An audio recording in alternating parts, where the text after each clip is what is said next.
आणि आता थेट त्यांच्याच हस्ते पक्षप्रवेश, हे मग जो डीलर हा शब्द आहे तो बदललेला आहे। बघा, राजकारणामध्ये परिस्थिती बदलत असते, स्थिती बदलत असते।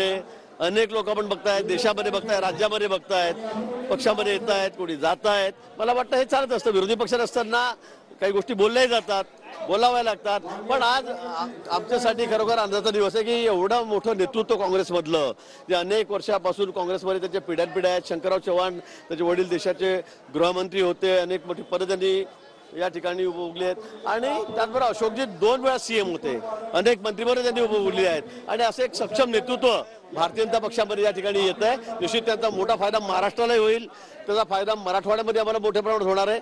आणि त्यांच्याबरोबर आपण पुढच्या काळामध्ये बघाल, अनेक लोक, अनेक नेते, आमदार हे या ठिकाणी भारतीय जनता पक्षामध्ये प्रवेश करतात। उद्धव ठाकरे म्हणतात या डीलर बरोबर फडणवीसांचं डील झालंय, त्यामुळे त्यांना पक्षात घेतलं जातं। उद्धव ठाकरेंची परिस्थिती अतिशय केविलवाणी झालेली आहे। म्हणजे आता त्यांच्याबद्दल काय बोलावं आता हे आम्हाला कळत नाही। उद्धवजींना म्हणा, तुमच्या जो ते 10-12 आमदार राहिलेले आहेत, 2-3 खासदार राहिले आहेत, तेवढे तुम्ही सांभाळा। ते इकडे नंबर लावून बसलेले आहेत आणि म्हणून तुम्ही आमच्याकडे न बघता तुमच्या स्वतःच्या पक्षाकडे बघा। ते आपले आमदार कसे वाचतील, आपला पक्ष थोडासा राहिलेला छोटासा, तो कसा टिकेल त्याचा तुम्ही फक्त विचार करा। हर्षवर्धन पाटलांनी एका सभेत म्हटलेलं होतं की आता भाजपमध्ये जाऊन मला चांगली झोप लागते, तशी झोप अशोकराव चव्हाणांना लागेल, कारण की आदर्श घोटाळा त्यांच्या वाटतं इकडे सगळ्यांना चांगली झोप लागते। सगळेच चांगले आरोग्य असतात, सगळे जे सक्षम, जे सगळे लोक आलेले आहेत, जे नेते आलेले आहेत, त्यांचा सगळ्यांना त्यांचा मान सन्मान या ठिकाणी ठेवला जातो। त्यामुळे तो वेगळ्या अर्थाने तुम्ही त्या ठिकाणी घेऊ नका।